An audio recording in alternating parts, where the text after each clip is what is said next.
శ్రీమాత్రే నమః. మా ప్రేక్షక మిత్రులందరికీ కూడాను శుభాకాంక్షలు.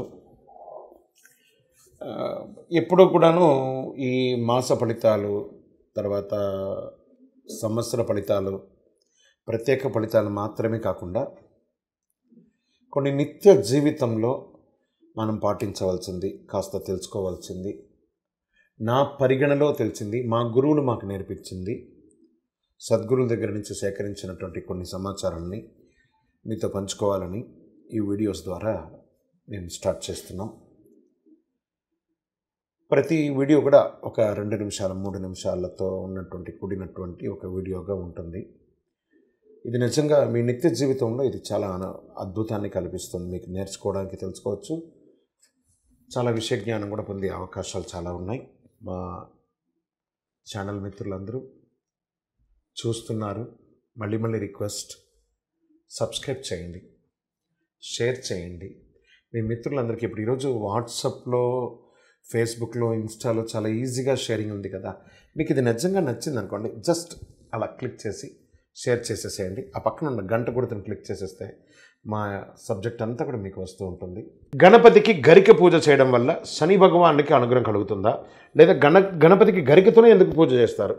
ఈ చాలామంది గరిక మాల వేస్తారు, గరికతో పూజ చేస్తారు. అంటే గణపతికి ప్రతిరోజు గరిక పూజ చేసుకుంటూ వస్తే ఎలా ఉంటారంటే శనీశ్వరుని కలిగే ఈతి బాధలన్నీ తొలగిపోతాయట. గణపతిని శనివారం నాడు గరికతో పూజిస్తే ఏళ్ళనాడు శని, అష్టమ శని, కంఠ శని ఇవన్నీ కూడా తొలగిపోతాయి. అర్ధాష్టమ శని, అష్టమ శని ఇవన్నీ కూడా తొలగిపోతాయి.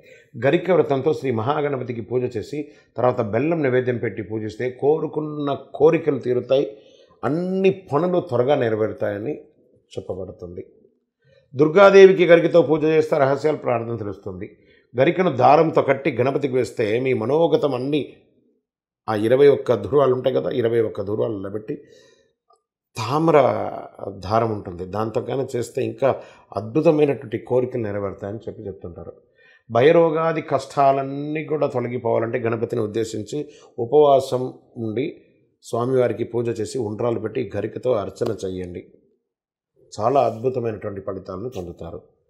కృష్ణ చతుర్దశి నాడు ధూర్వాలు, బిల్వాలతో, పువ్వులతో గణపతిని అర్చించి 21 ఉండ్రాలు పెట్టి నివేదన చేస్తే గ్రహదోషాలన్నీ తొలగి ఇల్లు లేని వారికి కూడా ఇల్లు దొరుకుతుంది అని చెప్పడం జరుగుతుంది.